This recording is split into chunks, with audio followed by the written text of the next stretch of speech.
السلام علیکم پاکستان، حمید نقیبی آپ کی خدمت میں حاضر ہے۔ ناظرین، کیا واقعی دنیا کا سب سے خطرناک راز ایک پہاڑ کے اندر دفن ہے؟ آخر ایسا کیا ہے کہ امریکہ، اسرائیل اور پوری دنیا کی نظریں ایک عام سی دکھائی دینے والے پہاڑ پر جم چکی ہیں؟ پک ایکس ماؤنٹینز کیا ہیں؟ یہ پہاڑی اتنا عرصہ خفیہ کیوں رہی؟ اس پہاڑی کا کھوج کیسے اور کس ملک نے نکالا؟ کیا ایران کی ایک چھوٹی سی چیز کی منتقلی نے دنیا کے سیٹلائٹس کو چوکس کیا کہ یہ کوئی عام پہاڑی نہیں بلکہ اس کے نیچے ضرور کچھ بڑا کھیل کھیلا جا رہا ہے؟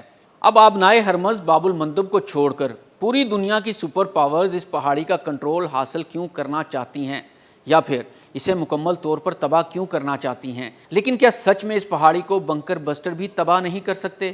آئیے پوری حقیقت جانتے ہیں۔ دوستو، آج ہم بات کریں گے ایران کے اس پراسرار پہاڑ کی جسے مغربی میڈیا پک ایکس ماؤنٹین کے نام سے جانتا ہے۔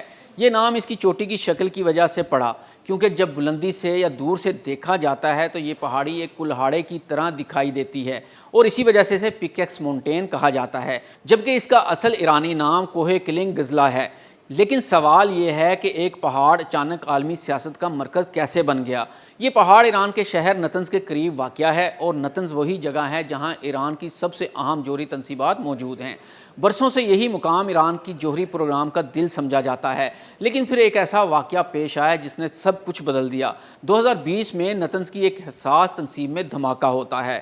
ایران نے اسے تخریب کاری قرار دیا، جبکہ مغربی میڈیا نے اس کا الزام اسرائیل پر لگایا۔ اس واقعے کے بعد ایران نے ایک ایسا فیصلہ کیا جس نے دنیا بھر کے انٹیلیجنس اداروں کی توجہ اپنی طرف کھینچ لی، کیونکہ ایران نے پک ایکس ماؤنٹین کو فعال کرنے کی کوشش کی۔ سیٹلائٹ تصاویر میں اچانک اس پہاڑ کے اندر بڑے پیمانے پر کھدائی دکھائی دینے لگی۔ چند ماہ بعد مزید تصاویر سامنے آئیں تو معلوم ہوا کہ صرف ایک نہیں بلکہ کئی سرنگیں بن چکی ہیں۔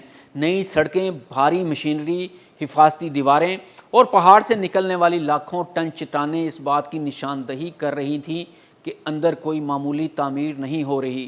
یہیں سے سوال اٹھا، آخر اس پہاڑ کے اندر کیا بنایا جا رہا ہے؟ ایران نے آج تک اس کی تفصیلات ظاہر نہیں کیں، لیکن مغربی انٹیلیجنس اداروں اور کئی دفاعی ماہرین کا خیال ہے کہ یہاں مستقبل میں حساس جوہری سرگرمیوں، جدید سینٹریفیوجز یا اہم آلات کو محفوظ رکھنے کی گنجائش بنائی جا رہی ہے۔ تاہم اسی دعوے کی آزادانہ تصدیق ابھی تک نہیں ہو سکی، اور یہی اس پوری کہانی کا سب سے پراسرار حصہ ہے۔ لیکن یاد رکھیں کہ اسرائیل کھل کر اس پہاڑی کے بارے میں میڈیا میں بیانات دے چکا ہے، اور اسی پہاڑی کو لے کر صدر ٹرمپ اور اسرائیل کے درمیان تلخ کلامی بھی ہو چکی ہے، کیونکہ صدر ٹرمپ نے نیتن یاہو کی اس بات پر سرزنش کی تھی کہ آپ کو کیا ضرورت پڑی تھی کہ اس خفیہ منصوبے کو آپ میڈیا کا حصہ بنائیں اور اس پر بات کریں۔ ناظرین، اب آتے ہیں اس سوال پر جس نے اس پہاڑ کو دنیا بھر میں مشہور کر دیا ہے۔ کیا یہ واقعی بم پروف ہے؟ پہاڑ کے بارے میں اندازہ ہے کہ اس کی سرنگیں زمین کی سطح سے 100 میٹر یا اس سے بھی زیادہ گہرائی میں سخت چٹان کے اندر بنائی گئی ہیں۔ یہ گہرائی عام زیر زمین تنصیبات سے کہیں زیادہ سمجھی جاتی ہے، اس لیے کئی فوجی ماہرین کہتے ہیں کہ اگر یہاں واقعی حساس تنصیبات موجود ہوئیں تو اسے تباہ کرنا انتہائی مشکل ہوگا۔ لیکن یہاں ایک بات سمجھنا ضروری ہے، مشکل اور ناممکن ایک ہی چیز نہیں ہے۔ امریکہ کے پاس ایسے بنکر شکن بم موجود ہیں جو مضبوط زیر زمین اہداف کو نشانہ بنانے کی صلاحیت رکھتے ہیں۔ البتہ دفاعی ماہرین کے مطابق اگر کوئی تنصیب بہت زیادہ گہرائی میں ہو، اوپر سخت چٹان موجود ہو اور اس کے کئی حفاظتی حصے ہوں، تو اسے بنک بسٹر سے بھی مکمل طور پر تباہ کرنا آسان نہیں رہتا۔ اس لیے یہ کہنا درست نہیں کہ یہ پہاڑ 100% ناقابل تباہی ہے، لیکن ہے ایسا ہی۔ اس کو تباہ کرنا اتنا آسان کام نہیں ہوگا۔ تو پھر یہ پہاڑ دوبارہ خبروں میں کیوں آیا؟ وجہ بنی امریکی صدر ڈونلڈ ٹرمپ کا وہ بیان جس میں انہوں نے ایران کو خبردار کرتے ہوئے اس مقام کا نام لیا۔ اس کے بعد عالمی میڈیا میں ایک نئی بحث شروع ہو گئی کہ کیا امریکہ اور اسرائیل واقعی اس پہاڑ کو نشانہ بنا سکتے ہیں؟ دوسری طرف بعض رپورٹس میں یہ دعویٰ بھی سامنے آیا کہ ایران نے نتنز کی کچھ حساس سرگرمیوں کو اس پہاڑ کے اندر منتقل کرنا شروع کر دیا ہے، لیکن ان اطلاعات کی بھی آزادانہ تصدیق نہیں ہوئی۔ یہاں ایک اور دلچسپ سوال پیدا ہوتا ہے، اگر یہ صرف ایک پہاڑ ہے تو بین الاقوامی جوہری توانائی ایجنسی یعنی IAEA اسے اتنی اہمیت کیوں دیتی ہے؟ اس کی وجہ یہ ہے کہ اس مقام تک ایجنسی کی مکمل رسائی حاصل نہیں ہے۔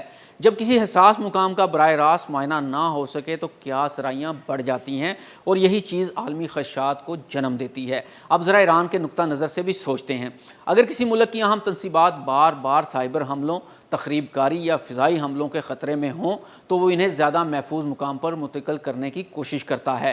ایران یہی موقف اختیار کرتا ہے کہ وہ اپنی تنصیبات کے تحفظ کے لیے اقدامات کر رہا ہے، جبکہ اس کے مخالف ممالک کا کہنا ہے کہ اتنی گہرائی میں تعمیرات کا مقصد صرف دفاع نہیں بلکہ حساس جوہری سرگرمیوں کو نظروں سے اوجھل رکھنا بھی ہو سکتا ہے۔ حقیقت کیا ہے؟ اس سوال کا جواب آج بھی کسی کے پاس مکمل طور پر موجود نہیں۔ آج ہمارے پاس صرف 3 چیزیں ہیں۔ پہلی، سیٹلائٹ تصاویر جن میں وسیع پیمانے پر زیر زمین تعمیرات واضح دکھائی دیتی ہیں۔ دوسری، مغربی انٹیلیجنس اداروں کے اندازے جن کے مطابق یہاں انتہائی حساس تنصیب بن سکتی ہیں۔ اور تیسری، ایران کا سرکاری موقف جس میں وہ ان تمام الزامات کو مسترد کرتا ہے اور اپنے جوہری پروگرام کو پرامن قرار دیتا ہے۔ اس لیے یہ پہاڑ صرف ایک فوجی مقام نہیں بلکہ معلومات اور رازوں کی جنگ کی علامت بن چکا ہے۔ اگر مستقبل میں کبھی یہ ثابت ہو جاتا ہے کہ اس پہاڑ کے اندر واقعی ایران کی سب سے محفوظ جوہری تنصیبات موجود ہیں تو مشرق وسطیٰ میں فوجی حکمت عملی کا ایک نیا باب کھل سکتا ہے، اور اگر یہ تمام اندازے غلط ثابت ہوتے ہیں تو یہ حالیہ دور کی سب سے بڑی انٹیلیجنس قیاس رائیوں میں شمار ہوگا۔ فی الحال ایک بات طے ہے، دنیا کی نظریں اب صرف ایران کے آسمان پر نہیں بلکہ اس کے خاموش پہاڑ پر بھی جمی ہوئی ہیں، کیونکہ بعض اوقات تاریخ زمین کے اوپر نہیں بلکہ زمین کے سینکڑوں فٹ نیچے بھی لکھی جا رہی ہوتی ہے۔ ناظرین، ویڈیو اچھی لگی ہو تو اسے لائک ضرور کیجیے گا، شیئر کیجیے گا۔ حمید نقیبی کو اجازت دیں۔ اللہ حافظ۔